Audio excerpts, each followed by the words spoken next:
If you're struggling with the GA perm, here's the algorithm for you. For recognition, we have a headlight over here, and the only 2x1 block on the entire cube is over here. Do not confuse this with an A-perm with headlights on the left side and also a block here, but it's a full 2x2 block.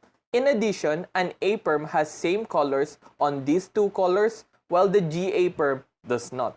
For the execution, face here with headlights to the left, and we'll start by doing a soft re-grip and putting my thumb on the bottom of the cube.